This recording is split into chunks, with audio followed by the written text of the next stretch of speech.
नमस्कार, मी शिवाजी मामनकर. मोताळा लाईव्हमध्ये आपलं सर्वांचं स्वागत आहे. गेल्या काही दिवसापासून या ठिकाणी मोताळ्यामध्ये मोठी राजकीय घडामोड होणार आहे अशी चर्चा सुरू आहे. नेमकं ती काय आहे? अनेक प्रश्न या ठिकाणी आणि त्यातूनच अशी चर्चा ऐकायला मिळेल की डॉक्टर जे अनिस आहेत गेल्या अनेक वर्षापासून या ठिकाणी काँग्रेसचे एकनिष्ठ राहिलेले आणि त्या ठिकाणी सभापती सुद्धा त्यांचे वडील या ठिकाणी पंचायत समितीला झाले होते. गेल्या 10 वर्षापासून या ठिकाणी राजूर गावचे ते सरपंच आहे आणि तेच या ठिकाणी काँग्रेसला सोडचिठ्ठी करून या ठिकाणी शिवसेनेमध्ये प्रवेश करणार आहे अशी चर्चा सध्या मोताळा तालुक्यात पाहायला मिळत होती. आपण या ठिकाणी खुद डॉक्टर साहेबांना या ठिकाणी गाठलेलं आहे आणि त्यांचं या ठिकाणी मत जाणून घेणार आहे. नेमकं ती चर्चा काय आहे, खरी आहे का खोटी आहे, काय सांगा मला डॉक्टर साहेब. गेल्या अनेक दिवसापासून ही चर्चा चालू आहे. काय नेमकं तुम्ही काँग्रेसला सोडचिठ्ठी करून या ठिकाणी शिवसेनेत प्रवेश करणार आहे? नमस्कार. तुम्ही जे चर्चा ऐकलेली आहे मोताळा तालुक्यात ती चर्चा खरी आहेत.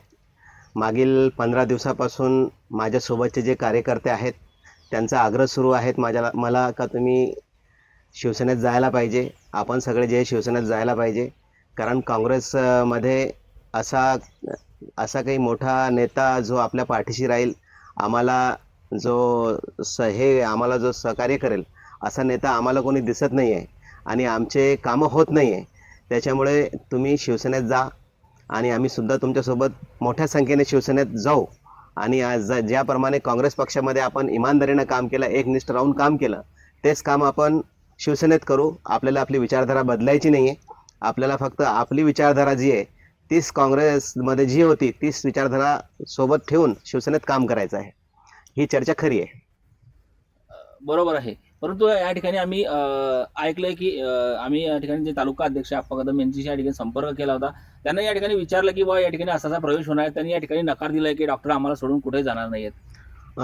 मला शिवसेनेत जायचं आहे तर मी एकटा डायरेक्ट गेलो नाही किंवा अचानक मी हा निर्णय कसा घेतला हा सुद्धा भरपूर लोकांच्या डोक्यात येणारा एक प्रश्न आहे. परंतु मला जे साथ देणार आहे, माझा जो कार्यकर्ता आहे, शेवटी त्यांचा आग्रह आहे, त्यांची इच्छा आहे. आणि आज आपण जे मोठे झालेलो आहे आपल्या कार्यकर्त्यामुळे झालेलं आहे. आपली जी ताकद आहे आपले कार्यकर्ता आहेत. त्याच्यामुळे आपल्याला शिवसेनेत जावंच लागते असं मी माझ्या वडिलांसोबत एकदा चर्चा केली. माझे वडील सध्या राजकारणात सक्रिय नाही, पण आम्ही त्यांच्या सल्ल्याशिवाय काहीच करत नाही. तर मी शेवटी त्यांना विचारलं, त्यांना सगळी कार्यकर्त्याची जी भावना आहे त्यांच्यासमोर मांडली आणि त्यांच्याशी चर्चा केली. त्यांच्याशी चर्चा केल्यानंतर तालुक्यातले माझ्यासोबतले जितके काँग्रेसचे सहकारी आहेत त्यांच्यासोबत चर्चा केली आणि जे शिवसेनेत सुद्धा काँग्रेसचे जे लोक गेलेले आहेत त्यांच्यासोबत चर्चा केली आणि माझे सहकारी जे सध्या शिवसेनेत आहेत त्यांच्यासोबत चर्चा केली आणि मला भविष्यात सहकार्य करणारे, भूतकाळात सहकार्य करणारे या सगळ्यांशी चर्चा करून शेवटी आम्ही हा निर्णय घेतला की आपल्याला आता शिवसेनेत जायचं आहे. नक्कीच. आता काही दिवसावरती या ठिकाणी जिल्हा परिषदेच्या निवडणुका, पंचायत समिती निवडणुका होणार आहे. कुठं तो म्हणजे त्याच्यासाठी तुम्ही या ठिकाणी प्रवेश केला का अशी सध्या चर्चा ऐकायला मिळते. काय नेमकं? नाही, त्यासाठी मी प्रवेश केलेला अजिबात मुळीच त्यासाठी मी प्रवेश केलेला नाही आहे. कारण मला स्वतःला जिल्हा परिषद लढवायची होती. माझे सरपंच पदाचे 2 टर्म झालेले, 10 वर्ष जवळपास मला होतील. तर मला आता पंचायत समितीत लढणं नव्हतं आणि ग्रामपंचायत सुद्धा लढायची नव्हती. पण माझी एक वैयक्तिक इच्छा होती की आपण एक मुस्लिम समाजाचे एक कार्यकर्ता म्हणून आपण एक जिल्हा परिषद तालुक्याच्या हिशोबाने लढवायला पाहिजे. त्यासाठी मी जिल्हा परिषदचीच तयारी करत होतो. पण अचानक आरक्षणमध्ये आमचा जो गट आहे तो ओबीसीला निघाल्यामुळे त्या दिवसापासून मी जिल्हा परिषदची इच्छा जी सोडून दिली होती आणि 5 वर्ष परत तयारी करून परत काँग्रेस पक्षालाच जिल्हा परिषदचं तिकीट मी मागणार होतो. असं एक माझं वैयक्तिक मत होतं त्यावेळेस. बरोबर आहे. तुम्ही आता या ठिकाणी जिल्हा परिषदसाठी जाणार होते, पंचायत समिती, अनेक आता निवडणुका सुद्धा आहे. मात्र तुम्ही विकासासाठी जाताय की तुमच्या स्वतःच्यासाठी जाताय हा एक मोठा प्रश्न आहे. नाही, मला जर जायचं असलं असतं तर मी मागच्या 6 वर्षापासूनच मला शिवसेनेकडून बरेचसे ऑफर आले शिवसेना पक्षात प्रवेशसाठी, पण मी गेलोच नाही. आणि माझ्या गावातली परिस्थिती अशी आहे, जो शिवसैनिकाचा कार्यकर्ता आहे तो ग्रामपंचायत मला सोडत नाही, ग्रामपंचायतमध्ये मला सोडत नाही आणि विधानसभेत माझं ऐकत नाही, अशी माझ्या गावाची परिस्थिती आहे. शेवटी ते कार्यकर्ते आमचे आहेत, ते माझे आहे, मी त्यांचं आहे.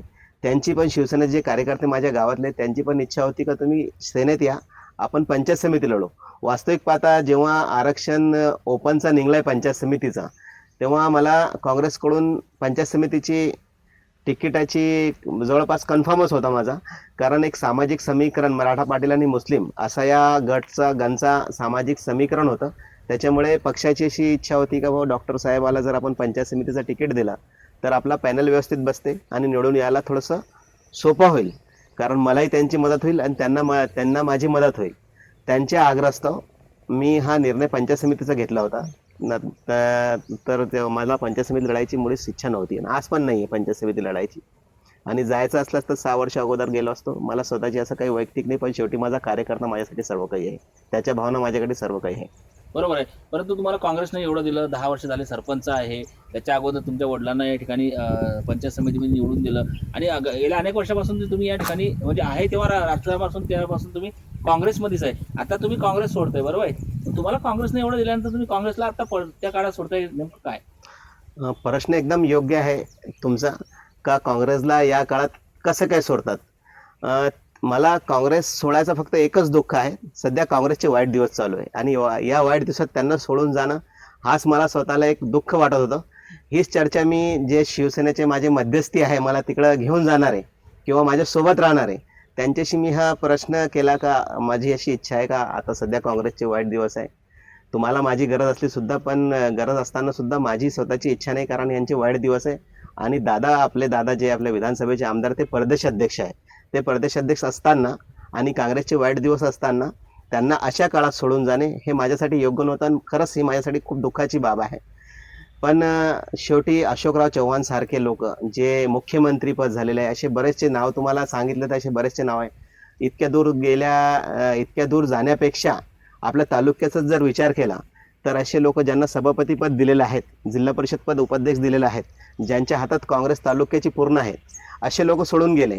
तर त्या लोकांनी मला तेच सांगितलं, हे लोक इतके आले आमच्याकडे, यांना काँग्रेसनं सर्व काही दिलं, तर हे सोडून आले, यांना वाईट नाही वाटलं, तुला कशाचं वाईट वाटतंय. ते त्यांचा प्रश्न बरोबर होता.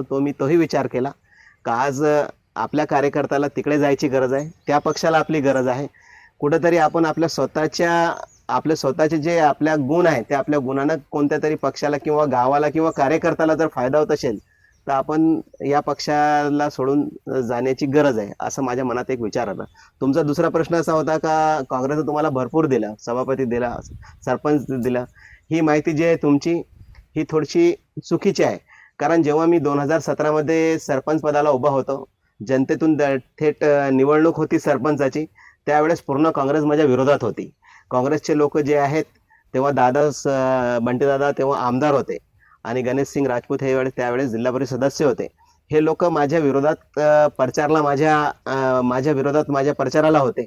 गणेशसिंग राजपूत यांनी त्यावेळेस माझ्या विरोधात प्रचार केला. मी काँग्रेसचा न होता म्हणून, म्हणजे मी तर आमचा वैयक्तिक काँग्रेसच आहे, पण त्यांना असं वाटलं हा काँग्रेसचा नाही. पहिल्यांदा त्यांनी माझा विरोध केला.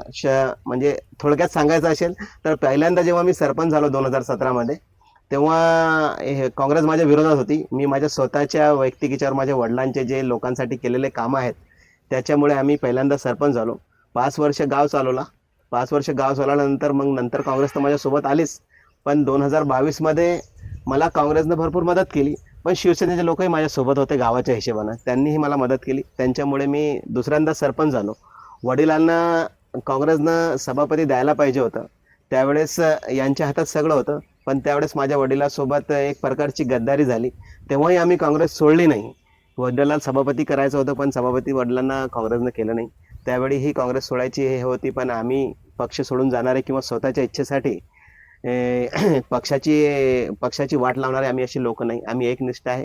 आम्ही कोणासोबत गद्दारी केलेली नाही. काँग्रेसनं काही न देता आम्ही त्यांच्यासोबत राहिलो आणि काँग्रेससाठी आम्हीही भरपूर केलेलं आहे ना. माझा वडिलांचा एक पूर्ण जीवन जो आहे तो काँग्रेससाठीच गेलेला आहे. मीही मागच्या 10 वर्षापासून प्रत्येक निवडणुकीत आम्ही काँग्रेसचा झेंडा या गावात वर ठेवलेला आहे. तर काँग्रेसनं आम्हाला भरपूर दिलं, असातला काही विषय नाही. पण अशा वाईट दिवसात त्यांना सोडून जाणं एक थोडीशी खंत वाटते. नक्कीच. आता जिल्हा परिषद निवडणूक आहे, पंचायत समिती निवडणूक आहे, कुठेतरी त्याचा फायदा घेण्यासाठी तुमचा प्रवेश होता का, अशी सध्या चर्चा आहे. काय कोण घेणार फायदा माझा, शिवसेना का काँग्रेस? शिवसेना. नाही, असा फायदा नाही शिवसेनेचा. मला त्या ठिकाणून त्यांच्याकडून असा एक निरोप आला का तुम्ही एक डॉक्टर आहेत, मुस्लिम समाजाचे एक तालुक्या लेवलचे छोटे मोठे नेते आहेत आणि सुशिक्षित आहेत. तुम्ही जर आमच्यासोबत आले, शिवसेनेत आले, तर आपल्या विधानसभा सर्कलमध्ये जातीवाद हा संपून जाईल. लोकांचे जे आहे एक लोकांकडे असा एक मेसेज जाईल का भाऊ या पक्षात आता डॉक्टरसारखे लोक आहेत, जे सुशिक्षित आहेत, मुस्लिम समाजाचे नेते आहेत. हे नेता तर म्हणता येणार कार्यकर्ता आहे, तर हे लोक जर आपल्या सोबत आहेत तर एक जनरल लोकांमध्ये असा मेसेज जाईल का आता या मतदारसंघातून जातीवाद संपलेला आहे. नक्कीच. हा जो जिल्हा परिषद सर्कल आहे, या मतदारसंघात तुम्ही सध्या किंग मेकर आहे, बरोबर आहे? कुठेतरी अशी चर्चा की बा तुम्हाला म्हणजे त्याच्यावरती लक्ष ठेवून तुमच्या प्रवेशासाठी त्या सगळ्या म्हणजे दबाव चालू आहे अशी सुद्धा चर्चा आहे. काय नेमकं? किंग मेकर तर मला लोकांनीच बनवलं. माझी स्वतःची तर असं मला वाटत नाही. मी एक छोटासा कार्यकर्ता आहे. लोकांच्या सुखदुःखात जाणे, लोकांच्या आजारपणात त्यांचे दवाखान्याचे कामं करणे, एक वैद्यकीय एक 2011 पासून मी डॉक्टर आहेत आणि 2011 पासून एक मागील 13-14 वर्षापासून माझा दवाखाना आहे माझ्या गावात आणि मी 7 वर्ष एक बुलढाणा जिल्हा रुग्णालय येथे वैद्यकीय अधिकारी म्हणून सुद्धा राहिलेलो आहे. त्यावेळेस मी लोकांचे भरपूर वैद्यकीय सेवेतले कामं केलेले आहे आणि सरपंच झाल्यानंतर माझ्या गावातले जे सर्व समाजाचे लोक आहेत त्या त्या त्या ठिकाणी मी सगळ्यांना सोबत घेऊन चालायचा हाच माझा एक उद्दिष्ट आहे आणि गावातला जातीवाद संपवायचा आहे, तो एक माझा उद्देश आहे. किंग मेकरचा विषय जो झाला, एक समाज आहे, समाजाचे लोक सोबत आहेत. आता कोण किंग मेकर समजते हे मला काँग्रेसवाले समजतात का शिवसेनेवाले समजतात हे मला माहीत नाही, पण एक पत्रकाराचे फोन येतात आणि एक जनरल लोकांचे दुसऱ्या गावातले लोक येतात आणि सांगतात का हो तुमची भूमिका महत्त्वाची आहे, तुम्ही शिवसेनेत आज यायला पाहिजे, तुम्ही ज्या पक्षाकडे रासाल त्या पक्षाचा जिल्हा परिषद सदस्य निवडून येईल आणि तुमच्या गावातले जे कामं आहेत, तुमच्या लोकांच्या जे भावना आहेत त्याचा तुम्हाला फायदा होईल. नक्कीच. आता तुमचा प्रवेश होणार आहे, चर्चा सध्या सुरू आहे. जे प्रदेशाध्यक्ष आहेत ते आपल्याच या मतदारसंघातले, विधानसभा मतदारसंघातले, त्यांनी तुमच्याशी संपर्क वगैरे केला का किंवा त्यांची कोणी येऊन गेलं का तुमच्याकडे? हां, त्यांनी मला सर्वात पहिले मला म्हणजे जे माझ्या सोबतचे लोक आहे, मी एकदम चाललो असं नाही. मी सगळ्यांची निर्णय म्हणजे सल्ला केला सगळ्यांचं जे आहे, सगळ्यांना सोबत घेऊन, सगळ्यांना विचारून, सगळ्यांच्या परवानगीनं मी हा निर्णय घेत आहे. आता शेवटी कसं आहे, राजकारण आहे. का चाललो? शेवटी राजकारण आहे. राजकारणात निर्णय घ्यावा लागतात. आज माझ्यावर हे निर्णय घ्यायची पाळी आली. मला स्वतःचा काही वैयक्तिक स्वार्थ यामध्ये जाण्यासाठी नाही. शेवटी आज परत मी तुम्हाला तेच सांगतोय का मला तिकडे जाण्याचा मेन उद्देश माझा जो आहे, मुख्य उद्देश जो आहे, तो माझे कार्यकर्ता आहे, माझा गाव आहे, माझ्या गावाचा विकास आहे. त्यासाठी मी जात आहे. जशी तिकडे जाण्याची चर्चा झाली, त्यावेळेस मला दादांचा पण फोन आला. दादांशी भेटून आलो मी. तालुक्यातले जितके काँग्रेसची मंडळी आहे, जे सध्या काँग्रेसमध्ये आहे आणि जे काँग्रेसचे लोक काँग्रेसमध्ये सोडून शिवसेनेत आहेत, त्यांच्याशीही भेटलो. गावातल्या लोकांशी चर्चा केली. जवळपास 90% लोकांचा निर्णय हाच आला का तुम्ही जायला पाहिजे. म्हणून मी हा निर्णय घेतला. नक्कीच. गेल्या काही दिवसापासून आपण पाहतो की बुलढाणा विधानसभा मतदारसंघ आहे, आपला तालुका असो, आपल्या तालुक्यात या ठिकाणी मोठ्या प्रमाणात कामं झालेले आहे. कुठेतरी त्या कामाला आकर्षित होऊन तुम्ही प्रवेश करताय का गावाच्या विकासासाठी, अशी काय नेमकं? हां, ही गोष्ट पण मेन तर नाही, पण एक विकास हा सुद्धा एक राजकारणाचा भाग आहे. विकास आपण नुसतं लोकांसाठी सुखदुःखात जातो, लोकांचे वैयक्तिक कामं करतो, पण आपण एक गावाचे सरपंच असल्यामुळे गावाच्या विकासाची अपेक्षा सुद्धा आपल्या गावातल्या लोकांच्या असतात. तर शेवटी त्यांच्या अपेक्षाही पूर्ण करणं हे माझं कर्तव्य आहे. त्यासाठी सुद्धा एक विकास सुद्धा एक प्रवेशाचा भाग म्हणायला हरकत नाही. नाही, आता तुम्ही प्रवेश करणार, मग तुमचं काय एम आहे का तुम्हाला जिल्हा परिषद तिकीट मिळणार आहे का पंचायत समिती? काय काय बोलणी झाली का असं काही? जेव्हा ओबीसी हा गट जेव्हा ओबीसी आरक्षित झाला, तेव्हा मला सर्वप्रथम शिवसेनेकडून ऑफर आली का तुम्हाला ओबीसी मधून आम्ही निवडणूक शिवसेना पक्षाकडून तिकीट देऊन लढवतो. पण मी त्यावेळेस त्यांना नम्रपणे नकार दिला होता. कारण खाकरे कंपनी जी आहे मूर्तीची, त्यांचे आणि आमचे वडिलोपार्जित खूप जुने संबंध आहेत. त्यांना एकदम अचानक असं मला सोडायची इच्छा नाही आणि माझ्या वडिलांना पण सोडायची इच्छा नाही आणि त्यांना सोडणं हे पण आम्हाला एक दुःख आहे. पण शेवटी कसं आहे, राजकारणात आता निर्णय घ्यावे लागतात, त्यामुळे घेतलं आणि त्यावेळी मी त्यांना नकार दिल्यामुळे त्यांनी मग पर्यायी व्यवस्था जे काही ते केली. पण आता त्यांचा जो उमेदवार आहे जिल्हा परिषदचा, शिवसेनेचा पण आणि काँग्रेसचा पण जवळपास निश्चित आहे, असा एक चर्चा आहे. काँग्रेसकडून जयश्रीताई खाकरे आणि शिवसेनेकडून मयूर भाऊ बाहेकर असे 2 उमेदवार आहेत, अशी चर्चा आहेत. तर या दोघांची अशी इच्छा आहे का मी त्यांच्यासोबत राहायला पाहिजे. कारण माझा स्वतःचा आणि माझ्या वडिलांचे जे कामं आहेत आणि आम्ही लोकांसोबत जे मागच्या 8 वर्षापासून सरपंच झाल्यानंतर लोकांसोबत केलेली जी वागणूक आहे, त्याच्यामुळे त्यांची इच्छा आहे का त्यांनाही असं वाटते का मी यांच्यासोबत राहायला पाहिजे, त्यांना पण असं वाटते की मी त्यांच्यासोबत राहायला पाहिजे. पण जे माझ्यासोबत आहे मला त्यांचा विचार करावा लागतो. तर मी माझ्या सोबतच्या लोकांचा सल्ला घ्यायला जे माझ्यासोबत राहणार आहे. आज समजा मी काँग्रेस नाही सोडली तर हे लोक मला सोडून देतील अशी एक परिस्थिती आहे. त्याच्यामुळे मला हा निर्णय घ्यावा लागतो. नक्कीच. गेल्या काही दिवसापासून आपण या ठिकाणी पाहिलं की आमदार संजय गायकवाड आहे यांनी जो मोताळा तालुका असो किंवा बुलढाणा विधानसभा मतदारसंघ असो या मतदारसंघात मोठ्या प्रमाणात विकास केला आहे आणि याच विकासाला पाहून अनेक काँग्रेसच्या लोकांनी त्या ठिकाणी शिवसेनेत प्रवेश केला. त्यामध्ये गणेश सिंग आहेत, अरविंद पाटील आहेत, सुरेश सरोदे आहे, असे अनेक लोक आहेत की ज्यांनी या ठिकाणी काँग्रेसला सोडचिठ्ठी केली आणि या ठिकाणी शिवसेनेमध्ये प्रवेश केलेला आहे. त्यातूनच आता डॉक्टर अनीस जे आहेत त्यांच्याकडे जर पाहण्याचा दृष्टिकोन जर म्हटला तर एक स्वच्छ चेहरा आणि वेगळं व्यक्तिमत्व आहे जे सगळ्यांनाच या ठिकाणी भावतो आणि तोच म्हणजे तेच मासा जो आहे तो आमदार संजय गायकवाड यांच्या गळाला सुद्धा लागलेला आहे. त्यामुळे या ठिकाणी लवकरच प्रवेश त्यांचा होणार आहे. अद्याप मुहूर्त जरी ठरला नसला तरी मात्र त्यांचा प्रवेश या ठिकाणी निश्चित झालेला आहे आणि ते काँग्रेसला सोडणार आहे यावरती शिक्कामोर्तब सुद्धा झालेलं आहे. त्यामुळे आमदार संजय गायकवाड यांनी जो मतदारसंघात विकास केलेला आहे त्याच विकासाला पाहून या ठिकाणी मोठ्या प्रमाणात त्यांच्या नेतृत्वावर विश्वास ठेवून या ठिकाणी अनेक लोक या ठिकाणी प्रवेश करत असल्याचं आपल्याला पाहायला मिळतं आहे.